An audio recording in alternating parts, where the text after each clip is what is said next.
So I do feel like the cornerback room is the one that can give you an extremely high ceiling if we are able to have a rebirth of Kyer Elam, and then Kalen Carson to possibly come about and develop into a better player. They made a lot of moves in this secondary to give us hope. Or it can go in the opposite realm where the floor is so low that it can break up underneath you. Because, Kyer Elam was a guy who didn't really realize his potential in Buffalo.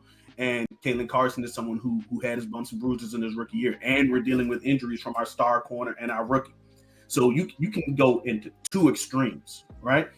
I just don't think it was just that much with Elam of being a or you said like a rebirth. I don't think it's a rebirth for Elam. I just think it's a better situation for him. I think a different defense, some things that we're going to be able to do with him that they weren't able to do in Buffalo. So I just think it's like, hey, get me in a better environment. Buffalo's cold. My sister lives up there. I won't go visit her. That kind of stuff. So I'm that kind of cat. So I can understand how he feels. So we get him down here. He's starting to look really, really good from everything we've been hearing from OTAs. So I think the cornerback room is going to be fine.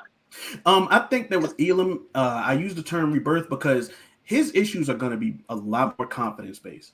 Buffalo, the front office said themselves, we did them a disservice in a lot of situations. They didn't put him in the best possible situations to use his skill sets. That can take away a guy's confidence, especially when he's been in the league 2 and 3 years.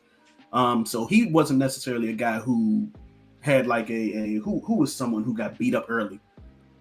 Morris Kalen Carson. Well, I'm talking about Morris. Morris came in hurt, man.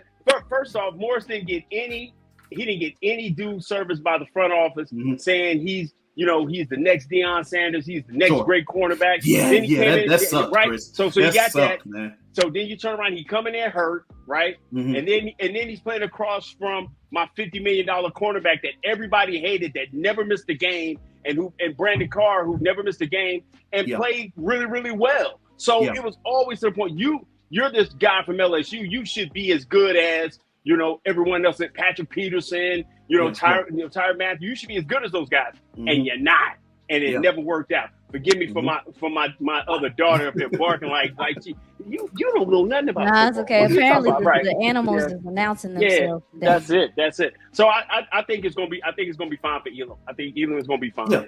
Yeah. I think that he can come into a situation where he's not, especially once the guys that are hurt are healthy. He's not going to be looked at as having to be the guy, so he can build up his confidence again.